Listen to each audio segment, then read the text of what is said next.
Graça e paz, guerreiros.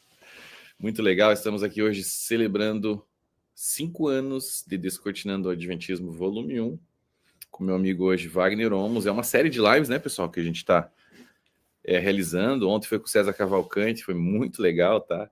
Inclusive, quem puder, assista. Eu vou estar jogando aqui no YouTube em breve a live inteira aí.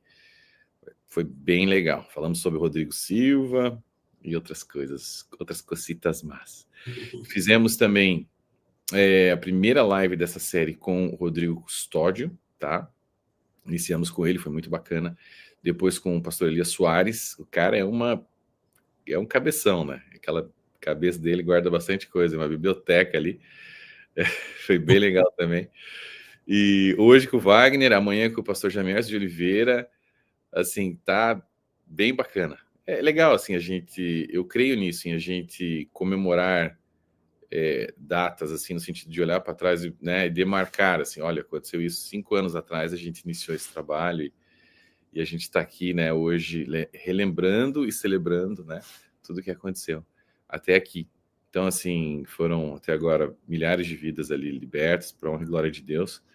E com o Wagner, a gente teve um bate-papo recente até, né, Sim. Wagner? E eu até, assim, tinha dito que eu não iria mais, iria encerrar o trabalho. Encerrar, que eu digo, né, no sentido que os livros terminaram, né, sobre o Adventismo, mas assim, né, de vez em quando a gente vai fazer esse tipo de live e vídeos e tudo mais. Aqui agora, são 7h13 da manhã. Ontem eu fiz a live com o César, às 6 horas da manhã aqui nos Estados Unidos, para ele era 8 horas.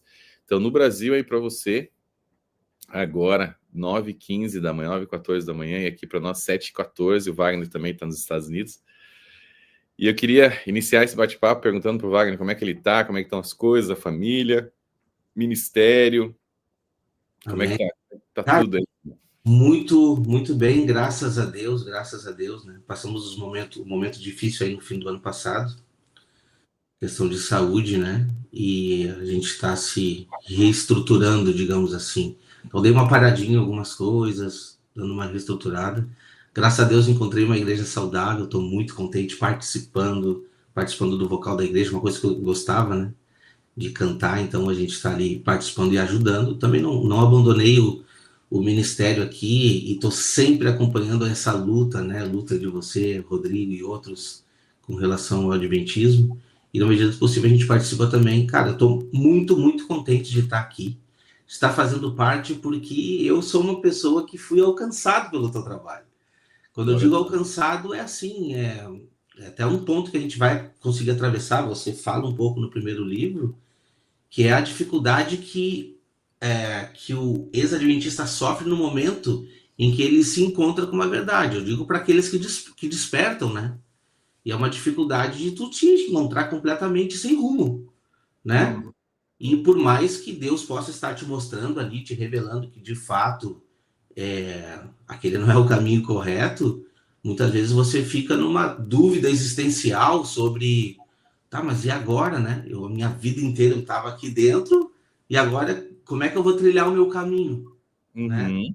E a Uhum. pessoa se sente um pouco perdida. Então, cara, quando eu fui alcançado pelo algoritmo, digamos assim, né? Eu me lembro até hoje, eu estava caminhando, fazendo minha caminhadinha, eu sempre escuto alguma ministração, alguma coisa para caminhar, e apareceu o primeiro vídeo do Gleison para mim.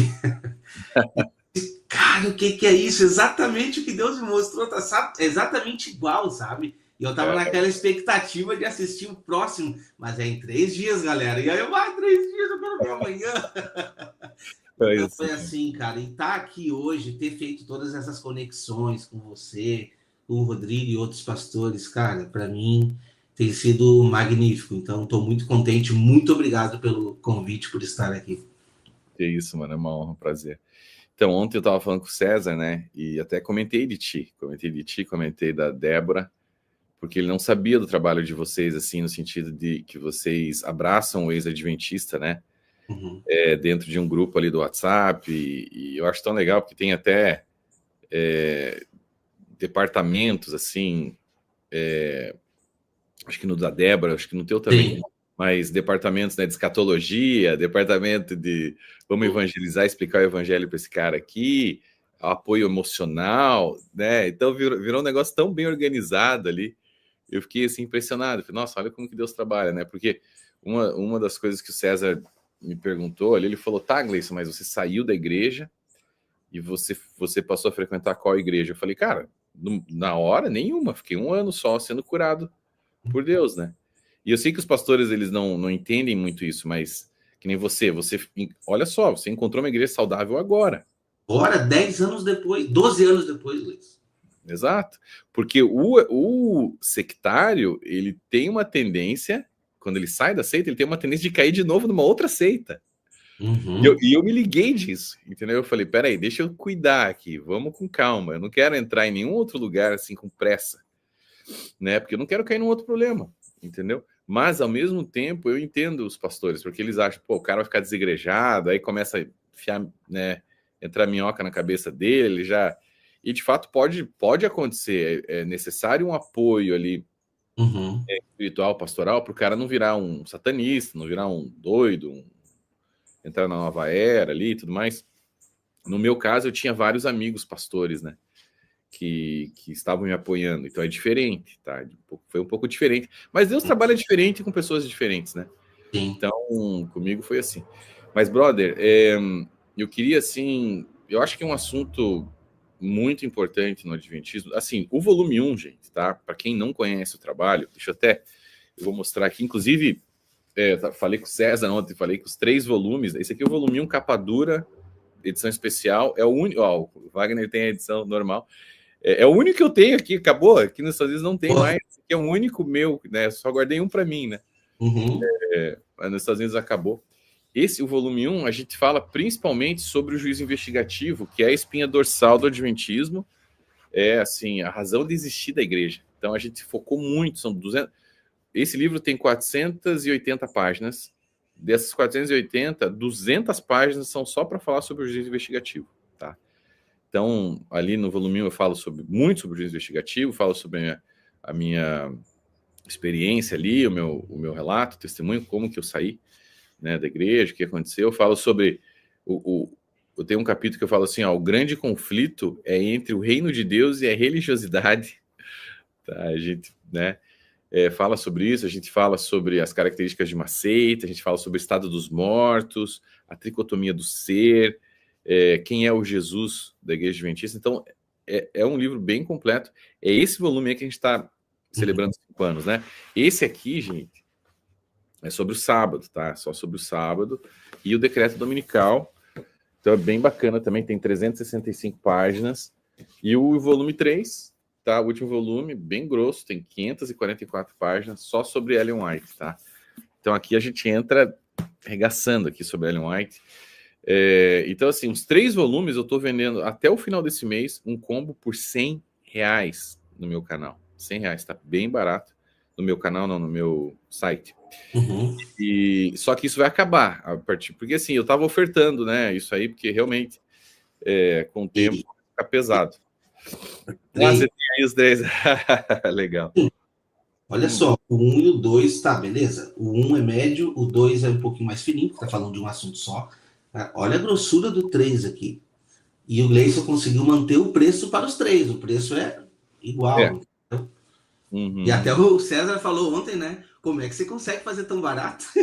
Eu fiz para ofertar mesmo na vida das pessoas. Assim, eu tenho pensado em mudar já há algum tempo, mas toda vez que eu ia mudar, o Espírito Santo me segurava. Falando, não muda ainda não. Não muda ainda não. Mas eu acho que agora ele vai me liberar para mudar, porque realmente começou a ficar esquisito, assim, os envios são caros, né? Eles são livros pesados, né? Sim. Vamos ver. O plano é que no final de novembro essa promoção de 5 anos, né, vai acabar, tá? Mas então eu estava falando com ele ontem, né, sobre isso e tudo mais, e a gente entrou no assunto do sábado.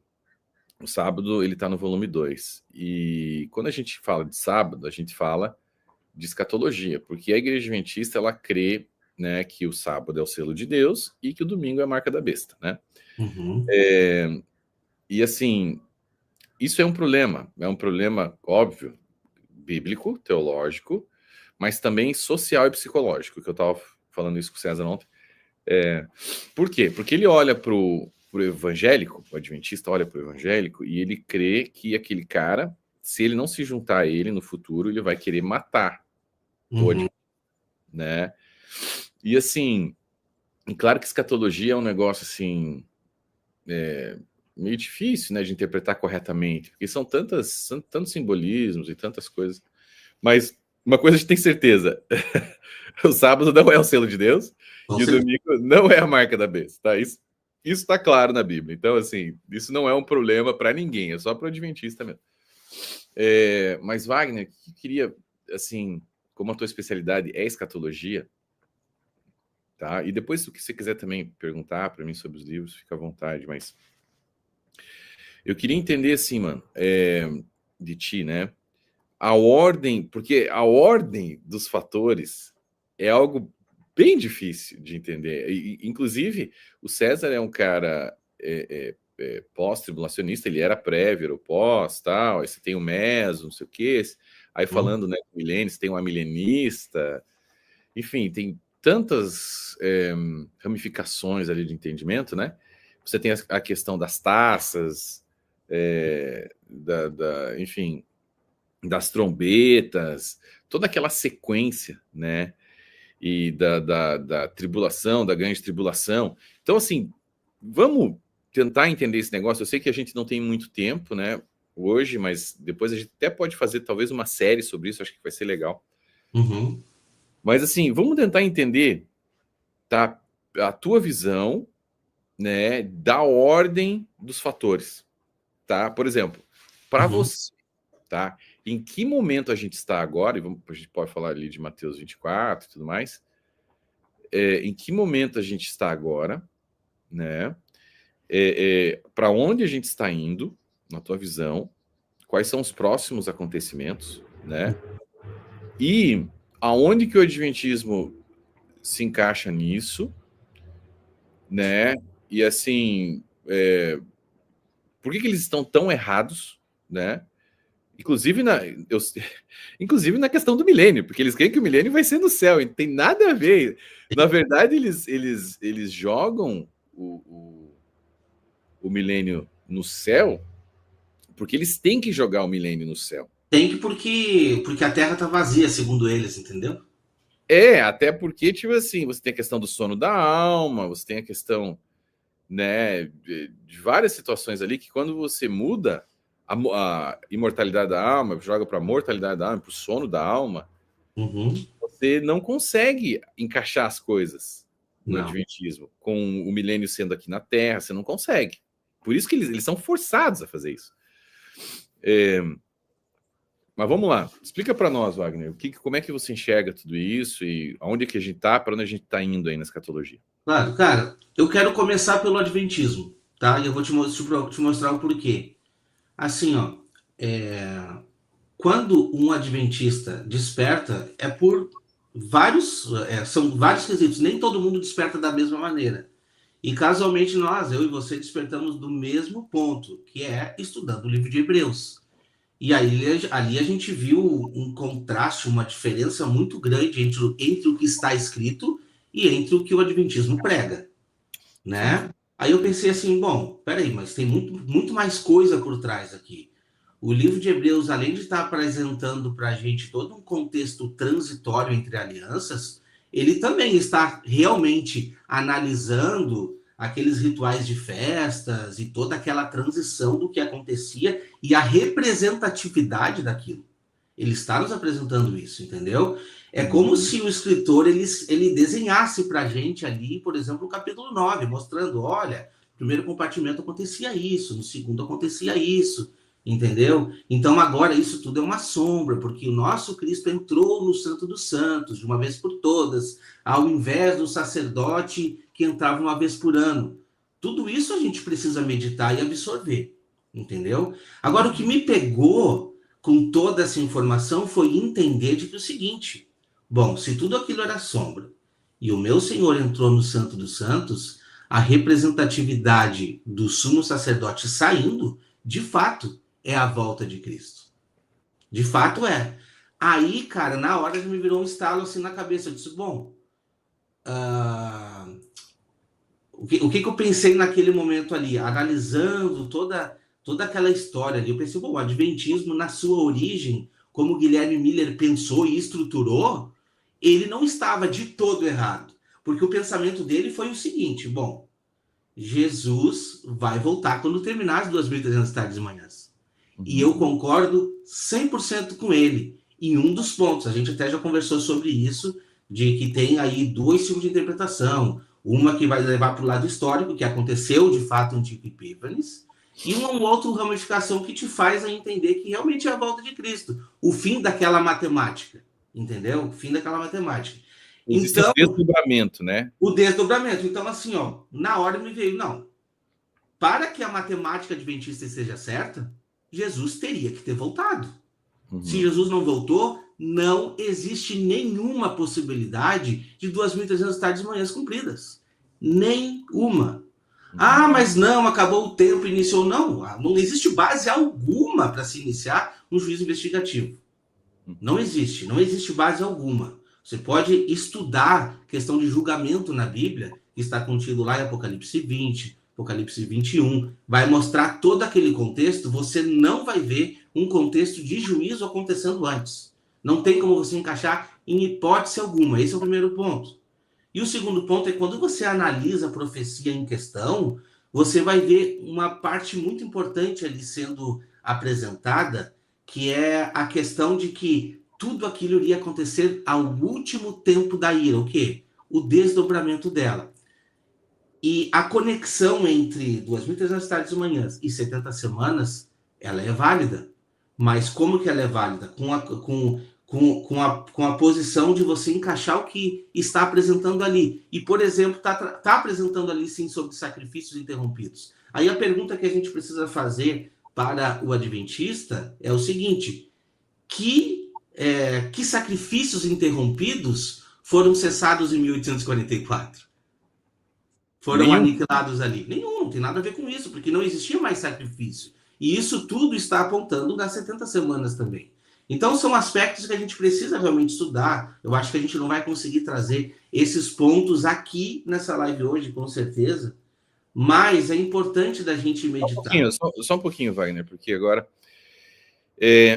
porque assim, o meu entendimento é que isso ocorreu ali com o antigo Epifânio, né? 2.300 tardes e manhãs, qualquer tarde e manhã, ou seja, 2 sacrifícios por dia, 1.150 dias, beleza? Beleza. Eu creio, pelo que você está me falando aí, e a gente não precisa entrar em muito detalhe sobre isso não, mas eu acho que isso aí vai se repetir no final dos tempos com a grande tribulação. Exato. Ah, tá. Exato. Então aí faz sentido. Não tem hoje, não tem nada acontecendo. Hoje. Exato. Tá? Então assim, mas você crê que isso é nos 3 anos e meio finais? É isso? Entendi. Como essa tipologia que você falou aí também, deste tempo, desses sacrifícios interrompidos, é exatamente o momento em que a igreja está sendo perseguida. Então, a gente vê esses 3 anos e meio sendo encaixados nesses 1.150 dias que está descritos ali. Entendeu? E, claro, é uma tipologia, mas que vai apontar para que essa igreja perseguida, este santuário, vamos lá, entre aspas, sendo profanado. Qual santuário que está descrito no Novo Testamento? O santuário do nosso corpo sendo profanado vai ser completamente restaurado. E aí tem uma conexão com o pecado também. Tem essa conexão onde os santos lá no final vão ser o quê? Purificados. Tá? Essa é a interpretação que eu tenho, muitas pessoas também têm, existem igrejas, muitas pessoas crendo dessa forma, porque a gente vê frases ali importantes sendo ditas, por exemplo, vamos lá, até 2.300 tardes de manhã o santuário será purificado. Mas tudo isso iria acontecer no último tempo da ira. E a conexão com o último tempo da ira é realmente o fim das pragas. Então é um ponto importante. E tem uma outra questão sendo dita ali, que este poder seria quebrado sem auxílio de mãos humanas. Qual é a conexão que a gente faz isso? Daniel 2. Daniel 2 vem uma pedra, atinge os pés da estátua, derruba ela sem auxílio de mãos humanas e enche toda a terra. A pedra não volta para o céu. Depois a gente vai entrar isso no milênio. A pedra fica ali, tá? Boa, boa, boa. Entendeu? Então, eu faço essa conexão, mas eu não, tipo assim, eu não estou batendo neste ponto muito. Agora, entrando um pouco mais na escatologia, é só para vocês entenderem que eu jogo isso para o final e que Guilherme Miller, com a melhor das intenções, não acertou. E o Adventismo errou muito mais ainda depois dele. Muito mais. Sim. Então, para mim, isso, sabe, foi o ponto inicial para começar a estudar. E aí, entrando um pouco mais na escatologia, o que você pediu para mim aí, a gente começou a ver muitos pontos de sombras e realidades, Gleison. E esse próprio questão da realidade das sombras das festas é o que nos aponta realmente para o que vai acontecer. Porque quando a gente vê o ritual das festas acontecendo, a gente vê uma cronologia. Olha que interessante, presta atenção. Páscoa, Asmos, Primícias e Pentecostes. Tudo isso se revelou em Cristo. Cristo foi o Cordeiro Pascual, tá? Cristo é o Asmos, e aí ele traz juntamente com ele a igreja, como sendo esse corpo santo, sem fermento e contaminado, tá? E ele é as primícias, porque ele é a primícia dos que dormem, e vai trazer a igreja como primícia no final. Depois, o Pentecostes, que foi derramado o Espírito Santo para todo mundo. Só que Espírito Santo vai se repetir no final. Pode falar. Que, cortando só um segundinho, até Cristo é as primícias do que dorme, não é Moisés, né? Não, de jeito nenhum. Então Moisés não ressuscitou, tá? Não, com certeza não. Então, assim, né, a gente tem que tomar cuidado aí, porque né, esse é um ponto importante. Eu estava falando com o pastor Elias, sem querer cortar muito, mas eu estava conversando com um teólogo adventista bem importante aqui, né? Que para a igreja adventista, fora da igreja ele não tem relevância, mas dentro da igreja ele tem. E aí a gente entrou nessa discussão tal, e ele não crê mais no juízo investigativo, não crê mais. Ele milita contra o juízo investigativo, só que a libertação dele ficou até aí, parou na metade, ele não avançou, né? E aí a gente fica nesse, às vezes a gente tem uns embates, é engraçado, eu gosto muito dele, ele é um grande amigo, assim. Mas a gente briga muito sobre isso daí, sobre essa questão teológica. Sim. E ele travou na questão de Moisés. Ele acha que Moisés ressuscitou, sim. Ele crê que Miguel ressuscitou Moisés, mas ele não crê que Miguel é Jesus. Olha só que interessante. Outra coisa que ele já conseguiu, né, derrubar, mas ele parou também na metade ali. E aí, mas ele insiste que Moisés ressuscitou. Eu falei, cara, mas isso não tá na Bíblia em lugar nenhum, nego. Que história é essa? É o seguinte, né, Gleison? Moisés ressuscitar é uma consequência do adventismo. Porque como que eles vão explicar o Monte da Transfiguração se eles não creem né, na imortalidade da alma? Não tem. É o único meio deles explicarem é isso. Como é que Moisés apareceu? Ele ressuscitou.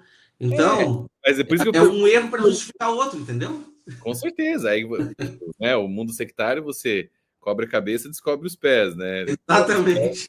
Descobre a cabeça. Mas o lance ali Moisés não é a primícia dos que dormem. Então, quando você falou isso, eu lembrei. É importante para o adventista que está vendo isso. Se você crê que Moisés ressuscitou ali, porque é diferente com Lázaro. Lázaro ressuscitou e morreu. Não.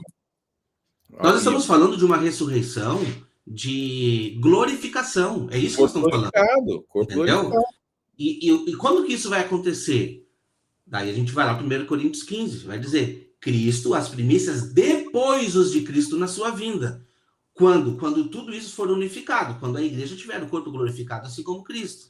Entendeu? Então, esse é o momento da glorificação. Mais uma vez, 1 Coríntios 15 está revelando exatamente esse momento. Então é importante a gente pensar e meditar nisso. Falando de Pentecostes, se cumpriu ali, e nós temos profecias apontando que esse derramamento dobrado do Espírito Santo vai acontecer no último momento da igreja, né, na Terra. Então, é como se tivesse dado uma pausa e isso tudo vai voltar. Bom, agora nós vamos entrar na escatologia que você me pediu. Porque tendo Pentecostes, nós vamos ter o quê? Trombetas, e está tudo descrito na Bíblia. Nós vamos ter expiação, e vamos lá, pausa aqui, porque sempre que a gente fala expiação, viu? Não se cumpriu ainda. Não, não é isso. É só a representação do sumo sacerdote saindo do lugar santíssimo. Entendeu? Porque assim, uma coisa, Gleison, é a gente entender que sim, nossos pecados foram expiados, certo? Uhum. 100%. Então, assim, não é pelos meus méritos, é pelo que Cristo fez. Mas o que que tem? O que que tem? Eu ainda continuo pecando. Assim como o povo de Israel oferecia o cordeiro todos os anos, continuava pecando. Não muda. Agora, quando ele sai de lá, nós vamos ter o corpo glorificado, transformado, acabou, fim, aniquilação de pecado. Esse é o ponto. Então, não existe nenhum aspecto de retrocesso. De jeito nenhum, não tem nenhuma chance disso. Então, é para nós entendermos o que ele está fazendo agora por nós, é intercessão. Não existe. Quando você for estudar a expiação, não existe nenhum aspecto que nos liga a juízo. Não tem. O povo de Israel não ficava sendo julgado durante o dia da expiação. De jeito nenhum. O povo de Israel, aquele dia era um dia santo, tanto é que é o seguinte, eles precisavam ficar reunidos, aguardando o sumo sacerdote sair de lá, porque se o sumo sacerdote não saísse, era vão todo aquele ritual que eles passassem, que eles tiveram passado. Entendeu? Ali era o ponto que eles aguardavam, o sumo sacerdote saía, puxa vida, estamos realmente redimidos, perdoados, é como se eles estivessem 100% limpos com aquela atitude. Só que aquilo tudo precisava se repetir, e agora não precisa mais. Jesus Cristo voltando é glorificação, fim de pecado. Entendeu? Wagner, o Hebraico Pro oficial, mandar um abraço pro meu amigo, do Hebraico Pro, tá dizendo ali, ó, juízo investigativo é só uma gambiarra teológica para tentar explicar o que não aconteceu. 22... Perfeito, é isso mesmo. Pessoal, assim, ó, para quem tá assistindo, pode jogar suas perguntas aqui, tá? Para mim, pro Wagner, o que vocês quiserem comentar, manda ver aí. Aproveita aí que estamos ao vivo, tá? Continua, Wagner. E aí? Não, e foi bom o irmão colocar essa colocação aqui do juízo investigativo, né? Porque assim, nós estamos falando do quê? Gleison, não por nada, eu parei e eu estudei muito para tentar entender esse negócio aí. Disse, cara, o que está acontecendo aqui? Que tal de juízo investigativo é esse que eu nunca prestei atenção? Não, deixa eu meditar nesses pontos. Por isso que entender sobre sombra e realidade é importante. O que eu estou te passando aqui agora, de entender sobre a realidade dessas festas e tal. E quando eu me deparei com isso, o que eu vi? Estudando a história, a gente vê o seguinte, vamos ver como que eles enfrentaram a situação. Bom, grande desapontamento, nada aconteceu, e eles fizeram o correto. Achei correto da parte dos adventistas ali, né? Vamos para a Bíblia, vamos estudar. Ficaram, tá nos livros de história da Igreja Adventista, ficaram noites e noites estudando. Só que, engraçado que eles não chegaram a conclusão nenhuma. Eles não conseguiram revelação da Bíblia para entender o ocorrido. O que aconteceu, Gleice? Ellen White teve uma visão. Glória! Pronto, está tudo resolvido agora. Entendeu? É a conclusão dela. Olha só, Aidan Edson está correto. Ele está correto. Jesus passou do santo para o santíssimo e tal. Então, assim, fica muito difícil se o que a gente conclui a respeito de uma profecia não vem daqui. Fica muito difícil. Entendeu? Então, eu entendi por que o Adventismo chegou aonde ele está hoje. Simplesmente por causa de visão. Não foi por causa do estudo bíblico. Foi por causa de visão. E visão daí fica muito abstrato, porque eu posso confiar na mãe de Ná, posso confiar em qualquer um. Tá entendendo? Quebrando ali o princípio da sola escritura. Foi assim que eles chegaram até aqui, né? Exatamente. Aliás, quebram todas as solas. As 5 solas todas. Eles têm que quebrar ali para poder continuar. Mas vai, continua aí. Exatamente. Então, assim, ó, voltando ali nas sombras e realidades, quando o nosso sumo sacerdote sai do lugar santíssimo, e é esse o ponto principal pelo qual todos nós aguardamos, o que nós tínhamos na lei mosaica ali, Gleison? A festa das cabanas. Que traduzindo para o que vai acontecer no momento que Jesus voltar, a saída dele do lugar santíssimo, nós teremos a festa dos tabernáculos. E o próprio livro de Apocalipse aponta, eis o tabernáculo de Deus com os homens. Então, é isso que nós aguardamos. Por isso que a realidade da sombra se faz tão importante. Bom, então eu cheguei nessa conclusão, entendi tudo isso começava a fazer sentido dentro da minha cabeça, mas eu via que o seguinte, a escatologia adventista não fechava em nada. Por quê? Porque eu lendo, estudando o adventismo para tentar entender, grande conflito, tudo isso, eles pregam que tudo aconteceu. Trombetas, expiação, tá tudo ali pronto, não tem nada faltando. E o que está faltando, segundo eles, não está na Bíblia. Decreto dominical. Só um pouquinho. Como assim, gente? Como assim? E aí eu comecei a estudar todos esses aspectos. E tudo baseado em uma história. Mas a história que o Adventismo prega é o seguinte, por exemplo, Apocalipse 11, as duas testemunhas. Foi a Revolução Francesa lá, que aconteceu lá, e aí queimaram um monte de Bíblia, a Bíblia foi sucumbida. Então, tá aí a conclusão das duas testemunhas. Cara, tem tanta informação em Apocalipse 11. O Apocalipse 11, ele está nos revelando os últimos 7 anos de Deus na Terra. Está revelado ali para todo mundo ler. A escatologia completa está em Apocalipse 11, completa. Para quem consegue extrair o que está escrito ali, o que está mostrando ali.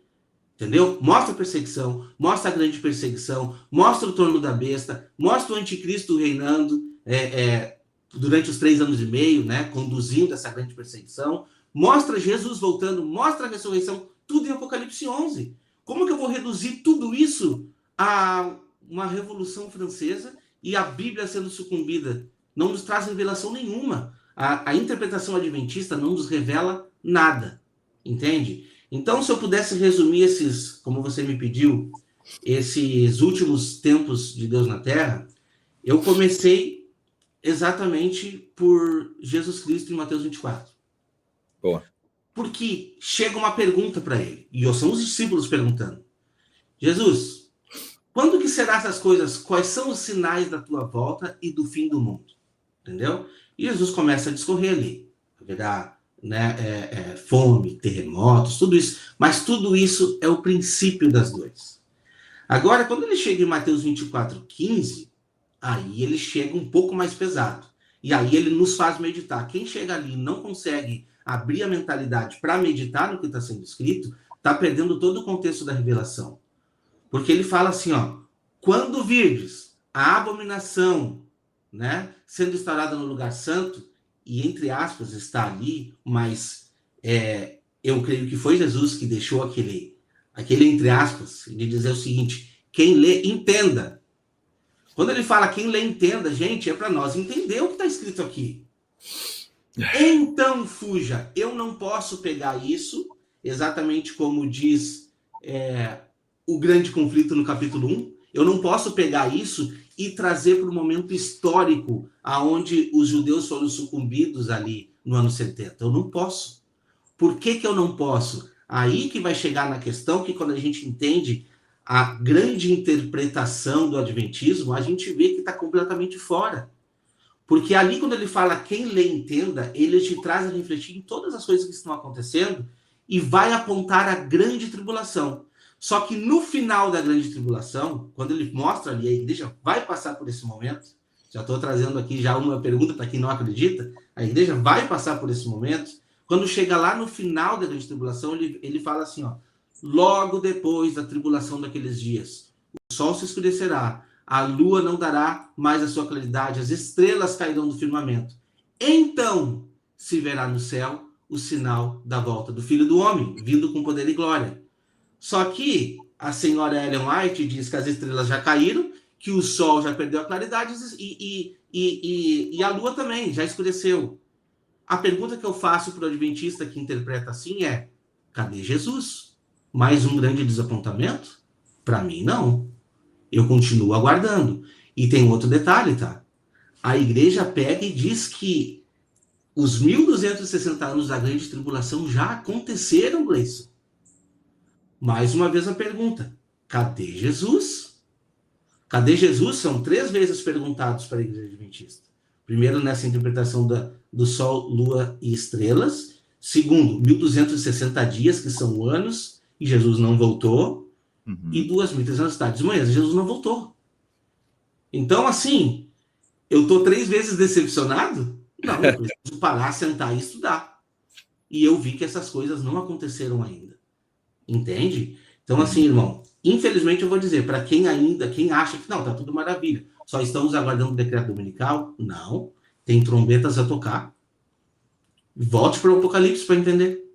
Tem trombetas a tocar, tem selos para acontecer, tem uma grande tribulação para enfrentar, e o sinal não é a marca da besta, não é o sábado, para fazer esse sinal de diferenciação, mas sim o que está dizendo ali, a abominação desoladora, tá? E aí a gente poderia tratar só sobre a abominação desoladora, mas tem a ver com adoração. Por isso, as 3 mensagens angélicas de Apocalipse 14. Mensagem angélica não é o que diz o Adventismo, né? Estamos aqui proclamando essa primeira mensagem angélica, né? Não. Nós temos que entender que isso tudo vai fazer parte de um contexto. Por que tem parte do contexto? Porque na escatologia do que a Bíblia prega, nós temos a mensagem bíblica que a igreja está proclamando, as 2 testemunhas estão pregando, só que, por outro lado, nós temos o anticristo trazendo uma mensagem completamente contrária. Então, o que está em jogo? É sábado? Não, é a adoração. Sempre foi. O povo de Israel sempre atravessou esse problema de adoração. Desde o recebimento da lei, aonde eles decidiram por construir ali um bezerro de ouro. E agora eu vejo o adventista construindo um bezerro de ouro. Se chama sábado. Boa. Entendeu? Sabe? Então, assim, o que está em questão para o grande momento de abominação é a adoração. Onde vai se... A Bíblia está pregando isso o tempo inteiro. Vai se levantar um personagem querendo poder, como está em 2 Tessalonicenses, querendo se assentar no lugar de Deus. E o lugar de Deus não é o céu que ele vai querer se assentar lá. É aqui, este tabernáculo que ele quer contaminar. É o corpo do homem. Por isso que é necessário uma purificação desse tabernáculo. Porque, infelizmente, eu vou dizer, muitas igrejas irão aceitar essa marca. Por quê? Por não estarem alinhadas com a vontade de Deus. Entendeu? Vai chegar o personagem, tu acha que ele vai chegar disfarçado de Satanás? Ou vestido de Lúcifer? Não. Vai chegar com uma pessoa muito sábia, muito bem relacionada, vai fazer muitos pactos. É o que está ali. Então, por isso que não vai ser difícil, muito mais se a igreja estiver conectada, né, com esse sistema que vai se juntar nesses últimos dias. Quando eu falo igreja aqui, eu estou falando em igreja em geral. Né? Por isso que eu acredito que neste momento vai acontecer sim um sai dela, povo meu. E é um sai dela, talvez, de que muitos tenham que sair de muitos sistemas. Uhum. Entende? São muitos sistemas que vão fazer parte dessa coligação. É o que eu consigo enxergar de escatologia da Bíblia. Bom, chegando esse personagem, o anticristo, que eu acredito, está em 2 Tessalonicenses, está mostrando ele, está mostrando em Daniel 11, está mostrando em Daniel 7 também, está mostrando em Daniel 8, tudo está mostrando esse personagem, que para mim também é uma interpretação do chifre pequeno que vai chegar neste momento para causar aí esse dano aí ao povo de Deus, perseguir, derrubar muitas estrelas, entende? Como está sendo dito ali. Então, o que eu vejo? Acontece tudo isso... Wagner, desculpa, falou das estrelas. Você acha que as estrelas são pessoas ou representam anjos ali naquela interpretação? Não, eu creio que são pessoas. São pessoas, porque é a mesma representação da promessa a Abraão, Isaac e Jacó. A promessa para eles, né? Eu vou gerar em vocês descendências como as estrelas do céu, né? Como a areia da praia do mar. Então, assim, Deus nos vê como essas estrelas. Mas eu comecei a entender dessa maneira recentemente também, sabia? Recentemente. Comecei a ver que isso aí era, provavelmente, são pessoas mesmo. Entendi. Mano, já vou deixar você continuar, mas assim, só algumas perguntas, porque tá bem interessante. O anticristo, você vê ele como um muçulmano? Primeira pergunta. Você acha que ele já está vivo? Ele já está por aí, tá? Todas essas representações que você falou de adoração no coração, o tabernáculo sendo o corpo da pessoa, ou seja, né? Você vê isso como um duplo simbolismo, ou seja, você também vê o terceiro templo sendo construído, você também vê o anticristo sentando lá no trono do terceiro templo. As duas testemunhas, quem você acha que são essas duas testemunhas, tá? Não sei se aí acho que já tá bom, senão fica muita bastante perguntas. Eu poderia ficar falando sobre cada tópico desse, mas vamos lá. Cara, é muito interessante quando você começa a estudar esses pontos aí. Eu quero primeiro falar do templo, tá? Porque, sim, a todo momento o apóstolo Paulo fala, nós somos o templo do Espírito, nós somos a morada do Espírito, tá? Eu vejo isso. E assim, eu não estou negando a existência de um terceiro templo, que eu acho muito possível de acontecer, e não vou ficar surpreendido se isso de fato acontecer. ok? Não sou aquele cara que sou completamente fechado, não, isso não pode acontecer. Mas eu paro muito no que Cristo Jesus falou. O que ele disse para nós? Olha, tá vendo aqui esse templo? Ele foi lá, fez aquela bagunça, derrubou tudo e disse assim, ó, não vai ficar aqui pedra sobre pedra. Mas eu vou morrer. E no terceiro dia eu vou ressuscitar. E esse templo vai ser reerguido. Ele está falando de quê? Do corpo dele. Quem é o corpo dele? A igreja, somos nós. Sim. Então, eu fico com isso, mas com o olho bem atento ao que está acontecendo em Israel. Eu não tiro meus olhos de Israel para entender as estações e os tempos. Uhum. Eu acho muito possível, sim, que isso aconteça literalmente. Por quê? Por dois motivos. Primeiro, porque os judeus aguardam. Segundo, porque os muçulmanos aguardam. Do jeito deles, mas aguardam. Eles aguardam um Messias vir. Você sabe disso? O Mahdi. Exatamente, eles aguardam isso. E é este personagem que eu acredito ser o anticristo. Eu também. Tá? Então, já respondo essa tua outra pergunta. Sim, eu acredito que o islamismo está completamente conectado. Uhum. Tá? Eu acho que enquanto o adventismo está de olho em Papa, em Roma, tira os olhos de lá. Tira os olhos de lá, entendeu? Anticristo, a gente já tem que prestar atenção na palavra. Anticristo. Querendo ou não, a Igreja Católica não é anticristo. Eles acreditam em Jesus, eles pregam Jesus. Entendeu? Eu não sou aqui defensor do catolicismo, tem muitos erros lá. Muitos e graves. Mas está longe de ser o anticristo. Agora, se eles vão se conectar nessa grande Babilônia que está se surgindo com relação a muitas religiões, querendo se conectar em entendimentos, enfim, fazer muitos pactos, eu até acredito que pode ser que vão também.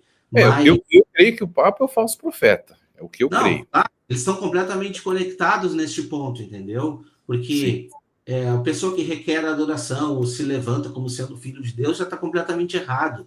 Mas a atenção principal da escatologia final, para mim, ela está realmente nestes que são o lado contrário ao cristianismo, sabe? E a gente consegue entender isso desde Abraão, quando diz, né, nasceu ali Isaac e Ismael, e ele falou, né, primeiro filho foi Ismael, ele falou, olha, vocês também serão uma grande descendência, também serão, também terão uma grande nação, mas os filhos da promessa são o outro. E isso é geracional. O Alcorão fala sobre isso. Eles têm esse entendimento de Abraão também e tudo isso. Então, assim, eles vêm de lá e eles estão aguardando isso até os dias de hoje. Estão aguardando também o libertador deles, digamos assim. E, cara, o islamismo é a religião que mais se expande no mundo. Estão chegando agora, o prefeito de Nova York agora é um muçulmano, sabe? Criou um grande alvoroço aqui, as pessoas estão se sentindo bem. E eu vou dizer uma coisa para você, cristão, tá? Eu vou dizer uma coisa. Eu acho que muitas vezes eu me sinto envergonhado, porque, querendo ou não, chega o horário deles, é ritual, beleza. O Gleison sabe disso, que ele mora na Flórida, ele vê isso. Não interessa onde eles estão, eles vão esticar o tapetinho e vão orar a Deus, sem vergonha nenhuma. Entendeu? Eles fazem isso, sabe? E sim, existem muitos muçulmanos hoje que são amorosos, existe, eu conheço vários. São pessoas boas. Só que não é isso. Aí que está o ponto, Gleison. Não é isso que prega o Alcorão. O Alcorão, para aquele extremista, aquele que quer seguir a religião, deixa eu seguir isso aqui. O que diz lá? Que tu tem que matar, tu tem que perseguir o cristão. Porque isso vai te garantir direitos, entendeu? Vai te garantir direitos vindouros. E as pessoas não se atentam a isso. Então, assim, é isso o que acontece. Olha o que está acontecendo na Nigéria hoje. Quem está perseguindo? São grupos extremistas muçulmanos. Perseguindo e matando cristãos todos os dias. E o mundo está assim, querendo simplesmente ficar com mãos levantadas em cultos, não tem nada de errado para adorar a Deus, mas tu com teus olhos fechados para o que está acontecendo lá fora. A igreja já está sendo perseguida. Não é ainda o momento da grande tribulação? Não é. Mas a igreja já está sendo perseguida. E não é por causa de sábado. É por causa do nome do Senhor Jesus. Entendeu?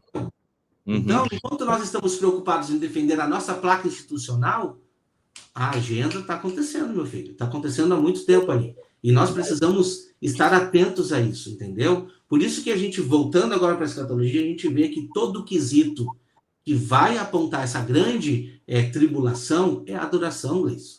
Não é sábado. É a adoração, meu irmão. Sim.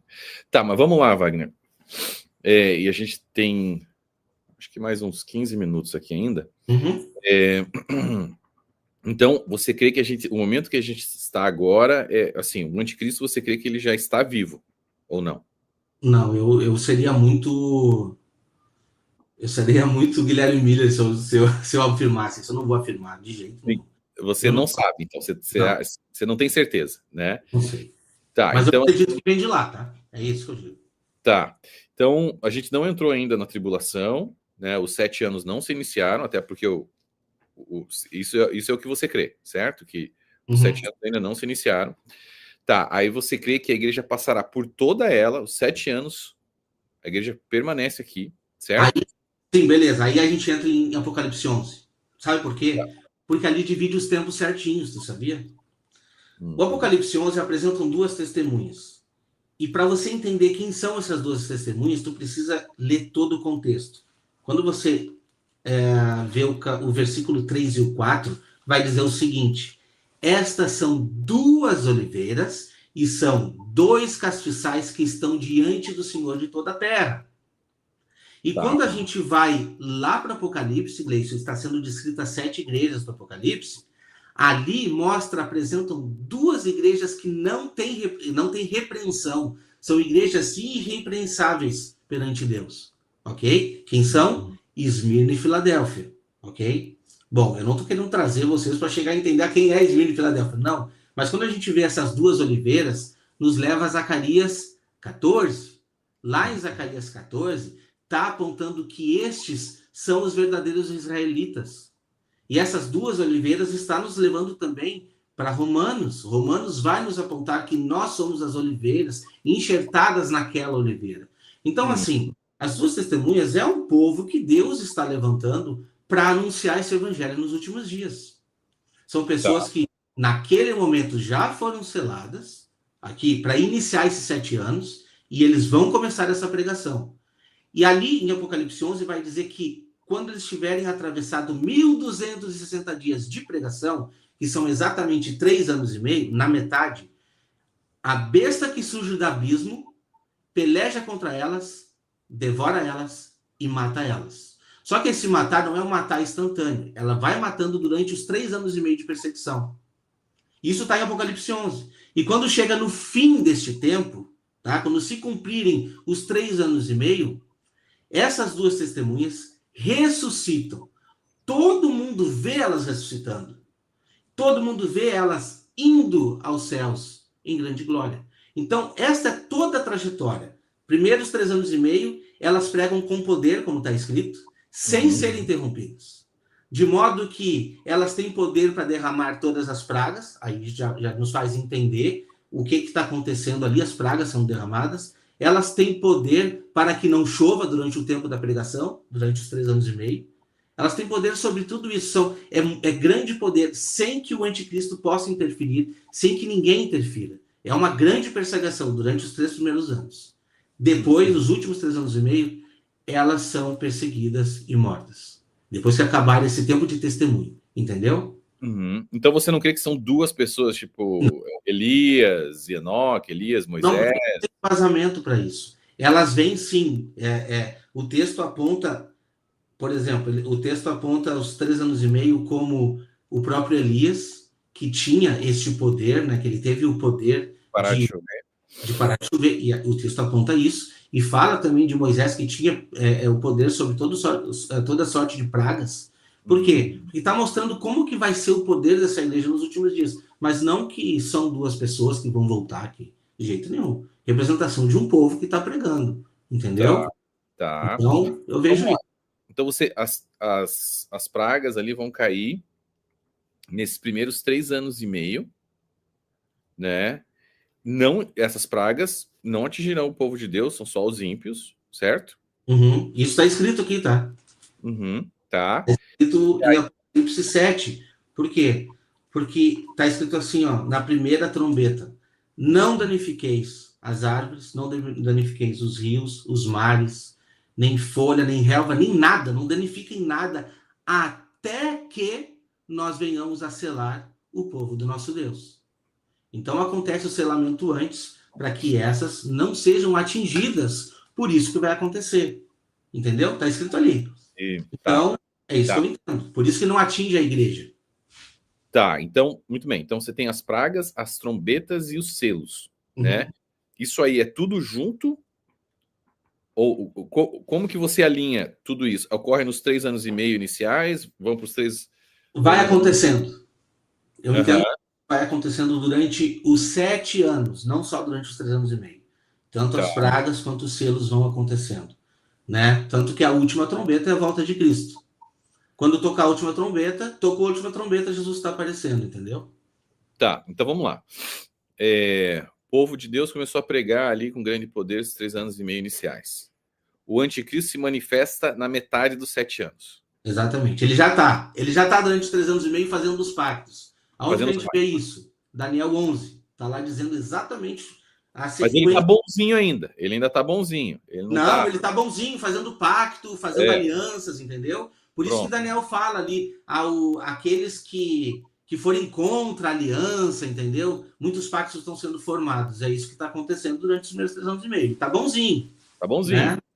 Chegou na metade, aí o pau começa a quebrar. Aí ele vai para cima do povo de Deus e ele vai querer adoração. Sim. Por quê? Porque Daniel 11 fala que esse personagem, quando ele chega com essas alianças, mas ele quebra o pacto. E no momento que ele quebra o pacto, ninguém mais tem poder para tirar ele de lá. Aí que está a questão.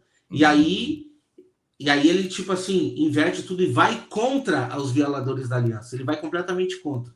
E a perseguição começa ali, depois de que ele surge. Ele começa a perseguir todos esses. Porque vamos lá, o que está acontecendo? Presta atenção. Essas 2 testemunhas, do povo de Deus, se levantaram e estão dizendo que elas estão pregando as 3 mensagens angelicais. Olha, temei a Deus, dá-lhe glória, pois é chegada a hora do juízo. Quando que é chegada a hora do juízo? Porque Jesus vai voltar 3 anos e meio depois. O juízo vai acontecer. E olha só que interessante, o juízo já começa a acontecer nesse formato de pragas. E depois vai acontecer o grande Armagedon. Então, é juízo para as pessoas que estão ali. Para o trono da besta é juízo. Já começa sendo juízo de realmente atingir eles. Fisicamente e literalmente. Nesse sentido. Não estou falando de julgamento aqui. Julgamento é só depois. Então, por isso que essa pregação da primeira mensagem angelical é posta. Aí vem a segunda. Olha só. Caiu a grande Babilônia, se tem tornado, né, morada de covios sateadores, morada de demônios. Por que eles estão pregando isso? Porque tudo vai estar convergindo a esta falsa pregação, a esta falsa adoração. Entende? Que vai completamente ao contrário do que a mensagem de Deus apresenta. E é interessante de falar isso, Gleison, porque por que as 2 testemunhas estão pregando? Porque tem muita gente, mas muita gente enganando e sendo enganada. E as pessoas, neste momento, estão despertando. Umas vão despertar e outras vão, completamente ao contrário, perseguir juntamente com o trono da besta. Um amigo aqui, ele jogou uma pergunta. Irmãos, qual o papel da China nesses tempos finais? E aí? O que você acha? Para mim, a China, nesses tempos finais, ela tem o papel da aliança dos 10 reinos, que eu entendo que está sendo pregado em Apocalipse 13, Apocalipse 17. Faz parte da parte da primeira besta, entendeu? Para mim, faz parte. Então, assim, hoje, Gleison, até a gente não tocou nesse ponto ainda, mas hoje eu entendo que nós precisamos estar com os olhos bem atentos ao que está acontecendo na ONU. Porque nós temos lá 5 países com poderes de veto. É isso que nós temos. Não está formada as 10 perninhas ainda, entendeu? Os 10 reinos. Sim. Não estão. Mas a China já faz parte desses 5. Então, claro que essas alianças globais que vão dar poder ao anticristo, ou a um poder que hoje a gente já vê se levantando por causa do petróleo, né? Um país que é pequeno lá, mas emergente, que está crescendo. Então, são coisas que a gente, hoje, eu digo para ti, hoje eu fico mais no campo da especulação. Eu não consigo afirmar nada e eu não sou irracional ao ponto de dizer, não, é isso e exatamente isso. Mas eu estou com os olhos atentos ao que está acontecendo na geopolítica, porque isso faz parte. No fim das contas, o que Apocalipse e Daniel apresentam são reinos, são poderes se levantando. Entendeu? Então vamos lá. Passamos ali, chegamos 3 anos e meio, o anticristo se manifesta, começa a perseguir o povo de Deus, beleza. E aí se inicia a grande tribulação. Tá. A marca da besta se inicia quando? Nesse momento aí, que ele passa a perseguir? É assim que você crê? Sim. Tá. Por quê? Eu acho que ela começa já no início da última semana, que são os últimos 7 anos, tá? Ela já começa ali porque no momento que a igreja está pregando, já está se formando o outro lado, digamos assim. A besta ela já começa a aparecer, tá? Ela só não se impõe, mas ela começa a aparecer. Tá. E chega um momento aí que tá, eu até queria falar sobre isso e eu acabei esquecendo, mas vamos lá. Pensa comigo, as duas testemunhas estão pregando e elas têm poderes sobre todo tipo de pragas, têm poder sobre tudo isso que está acontecendo, são por intermédio do poder da boca dessas duas testemunhas. Quem vocês acham que vão ser o culpado das catástrofes que estão acontecendo no mundo? Tudo vai ser jogado na igreja nesse sentido. Porque é o seguinte, e olha só que interessante, é uma tipologia do que aconteceu lá quando Moisés estava libertando o povo de Israel do Egito. Aconteceram as pragas, né? Sim, e aquele povo foi atormentado com aquilo. Não foi o povo de Israel que foi atormentado, foi o outro povo, o povo egípcio. Entende? Então, assim, é mais ou menos essa tipologia que vai acontecer no final, sendo que a igreja vai ser, entre aspas, o grande culpado disso. Por isso que eles vão decretar morte e perseguição à igreja, por sustentar o evangelho, por sustentar a verdade de Deus. Entendi. Tá. E você... Agora eu tô até com medo de perguntar isso aqui. Você crê que essa marca é uma marca física que vai ser imposta nas pessoas? Ou você acha que é só uma marca simbólica espiritual? Cara, mais uma vez, não tô fugindo, mas eu não posso afirmar nada, não posso descartar nada e não posso afirmar nada. Eu não consigo fazer isso, entendeu? Hoje, cara... Eu creio que vai ser uma marca física. Eu creio que vai ser... Beleza. Eu creio que vai ser ligado ao Neuralink. Eu creio. Entendi. Que vai ser algo ligado ao Neuralink. Eu acho, tá? Não que também não haja a marca simbólica, né? Sim. Espiritual também. Mas, de novo, eu creio que são desdobramentos, entendeu? Entendi. A profecia... Não. Eu não nego que isso possa acontecer, mas eu acho que a igreja vai conseguir discernir, de fato. Eu creio que Deus vai dar poder para a igreja discernir se isso for acontecer. Não põe essa marca, tá? Eu penso assim, tanto é que as duas testemunhas estão pregando sobre isso. Não coloquem a marca, ok? É o que está escrito ali. Mas hoje eu vejo o seguinte, que quando a gente estuda sobre a marca da besta, ali diz que este poder, ele é dado de selamento na fronte e na mão. Para mim, a fronte significa entendimento e a mão ações, tá? Então é isso que eu penso. Tá com aquele resquício adventista ainda, hein, nesse negócio. Não. Cara, eu vejo isso mesmo, mas eu não estou fechado para que essas coisas literais possam acontecer, até porque a igreja adventista entende tudo tão espiritual que ela nega qualquer tipo de literalismo quando chega na parte de entender de escatologia no Apocalipse, sendo que as coisas vão acontecer, cara, o bicho vai pegar, vai ser feia a coisa. Então por isso que eu digo para ti que eu não nego. Eu não nego, eu acho muito provável que possa acontecer, sendo bem sincero. Com relação à marca, com relação à moeda, comprar e vender, tudo isso eu acho muito possível, plausível. Então, assim, a gente precisa estar, cara, atento.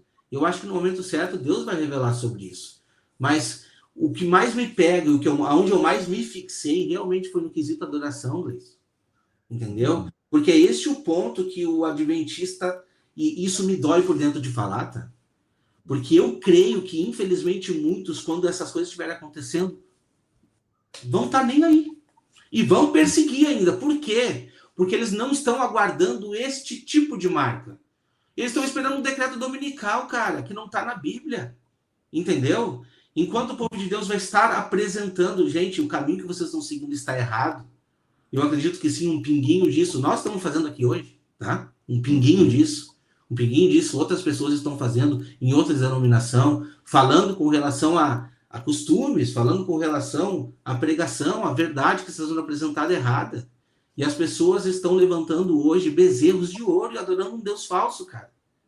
Sim. Elas acreditam sim, não, eu acredito que eu estou adorando a Deus.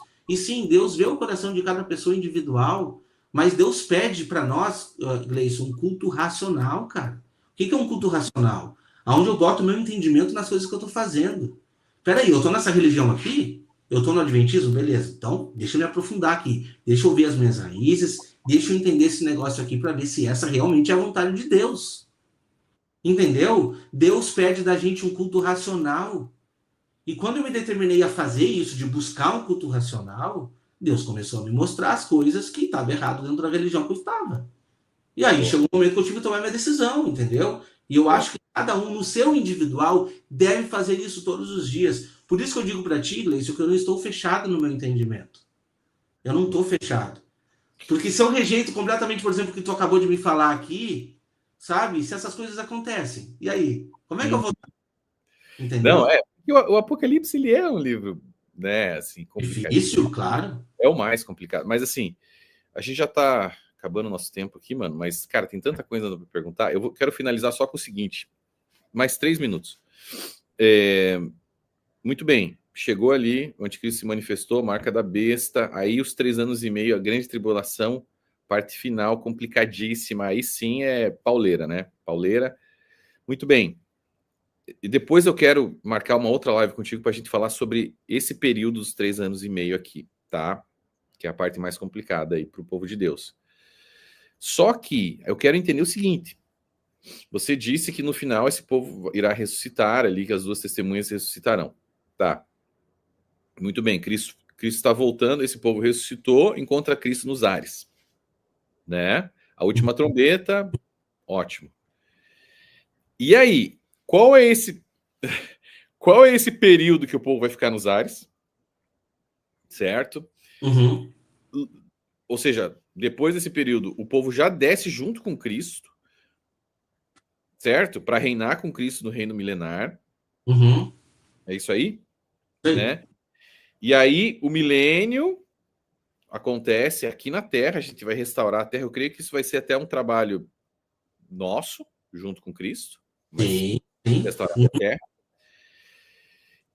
E aí, depois disso é que vem o Armagedon, correto? A luta de Satanás ali que vai reunir, porque Satanás... Não entendo.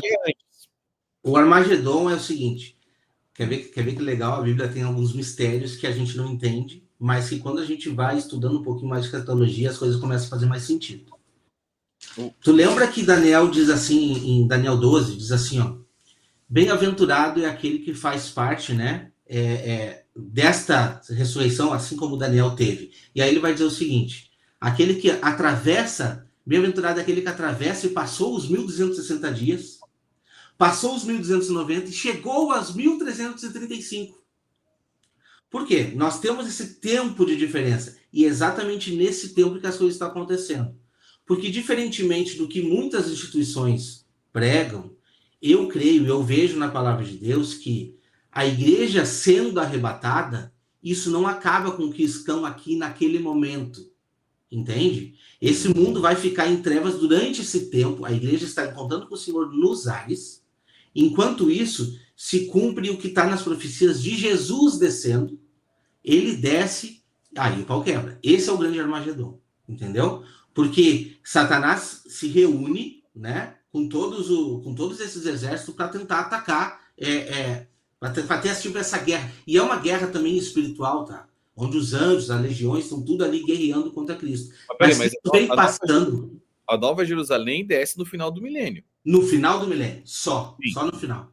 Tá? Exato. A igreja está nos ares enquanto está acontecendo uma limpa aqui na Terra. Eu não lembro agora de qual capítulo que tá, posso trazer para os irmãos depois, tá? Mas principalmente em Zacarias está mostrando tudo isso. Jesus mas aí Satanás não se reúne para atacar a Nova Jerusalém? Sim, não, eu estou falando do Armagedon, é diferente, tá? O Armagedon. Porque aqui na Terra, naquele momento aqui, então são 2 momentos. São 2 momentos. O Armagedon ali no início, ou seja, um pouco antes de iniciar o milênio. É uma grande batalha onde Jesus vem fazendo uma limpa. Ele faz uma limpa porque a Terra, de certa forma, precisa ser restaurada para ser habitada pelo milênio de Cristo, entendeu? Então, assim, ali existe uma grande matança. Muitos ímpios vão morrer exatamente por causa que eles não fizeram parte daqueles que aceitaram a Cristo. Mas aí chega um X da questão, que aponta, a Bíblia aponta, tá? Vai sobrar sobreviventes. Vai sobrar. Sim, sim. Vai ter... Mas quem são esses sobreviventes, Luiz? São aqueles que não botaram uma marca, não aceitaram a marca. Não são todos. Só que são pessoas que não entregaram a vida a Jesus, mas eles ouviram a mensagem das duas testemunhas. Eles ouviram. Eles disseram, não, esse reinado aqui não é o certo, entendeu? Só que não tiveram tempo de aceitarem a Cristo Jesus. Vão ser libertos, vão fazer parte do reino milenário. E vão ser governados por Cristo e pela igreja. Entendeu? Então, existe primeiramente essa reunião, essa grande batalha ali, entendeu? E aí, depois dessa grande batalha, existe uma limpa. Tem muitas profecias apontando sobre isso. Jesus vindo por Bosra, fazendo essa grande limpa que acontece ali naquela região. E aí, depois, a igreja está governando com Cristo sobre as nações.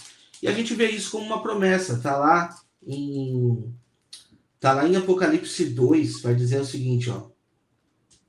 Deixa eu achar aqui. Apocalipse 2, no versículo... Olha só, carta a Tiatira. Ao vencedor que guardar até o fim as minhas obras, eu lhes darei autoridade sobre as nações, e com cetro de ferro as regerá e a reduzirá em pedaços, como se fossem objetos de barro. Entendeu? A igreja vai ter autoridade sobre as nações. E tem uma outra promessa também, que vai dizer que essa igreja, ela vai herdar o trono assim como Jesus herdou, e com cetro de ferro eles vão reger as nações. Então, assim... Irmão, infelizmente eu vou ter que sair. Mas, cara, muito obrigado. Eu quero continuar esse papo, tá? Numa outra oportunidade. A gente não esgotou o assunto, obviamente, tem muita coisa para falar. Queria te dizer que Deus te abençoe, cara. Estou muito feliz aí de você ter participado desses 5 anos de celebração, né? Dessas lives aí. E, enfim, você obviamente é um cara fantástico, cheio de conhecimento e carrega o Espírito Santo de Deus contigo, né? Isso fica claro pelas tuas atitudes, pela tua humildade, pela maneira com que você encara, a seriedade que você encara as Escrituras, o estudo das Escrituras, né? Então, assim, com certeza Deus tem a mão dele sobre a tua vida e é muito legal, é uma honra para mim também te chamar de amigo, tá? E poder caminhar junto contigo, tá bom? Então, eu vou te chamar para uma próxima live para a gente falar mais sobre isso. É fascinante o assunto e eu creio que está próximo tudo isso que vai acontecer. Então, o povo de Deus precisa saber dessas coisas para não ser pego de surpresa, né? Sim. Não, eu quero te agradecer e eu digo o seguinte, eu sempre falo sobre isso, sobre escatologia. Todo mundo desperta de uma maneira, e o meu despertar da igreja me trouxe a querer estudar e aprofundar um pouco de mais de escatologia. Mas eu percebi ao longo do tempo, Gleison, que se nós não tivermos a nossa vida preparada aqui, de nada adianta. Não adianta eu querer tentar entender o que vai acontecer no futuro, e é importante, é muito importante, eu entendo isso hoje, principalmente para não ser enganado, tá? Principalmente para isso. É muito importante, mas a nossa preparação do nosso dia a dia, ela é mais importante. Então, assim, cara, trabalho como o seu, trabalho como o do Rodrigo, por mais que tenha pessoas que não gostam, Gleison, ninguém gosta de chegar alguém na tua casa e ó, ô Gleison, vem cá, tu tá errado. Ninguém gosta disso. Ninguém gosta de chegar e receber, cara, ó, estuda isso daqui, porque teu entendimento tá errado. Ninguém gosta, cara, mas alguém tem que fazer esse trabalho. A gente sofre consequências com isso? Sofre. Eu tenho certeza que você sofre, espiritualmente, principalmente. Pessoas não entendem. Pessoas de dentro da igreja, igrejas saudáveis, não entendem. Cara, por que tu não prega sobre Cristo? Entendeu? Eles não entendem o trabalho apologético. Então, sabe, gente? Então, o teu trabalho ele é muito importante. Me alcançou no momento difícil da minha vida. Difícil mesmo. E hoje eu me sinto muito contente, muito agradecido por isso. Eu digo para as pessoas, busquem aquilo que Cristo Jesus fez na sua primeira ação do seu ministério, o arrependimento de pecados, para viver uma vida íntegra ao lado dele. E aí todas as coisas eu tenho certeza que você andando com Deus, Deus ele vai revelando aos poucos. Será um prazer voltar aqui mais uma vez e te agradeço mais uma vez por esse convite. Valeu, meu amigo. Tamo junto. Deus abençoe. Pessoal, estamos encerrando. Fiquem atentos. Amanhã, Jamiércio de Oliveira vai ser top. Às 7h30 da noite, horário dos Estados Unidos, 9h30 da noite, horário do Brasil. Beleza? Tamo junto. Deus abençoe. Até a próxima. Até a próxima.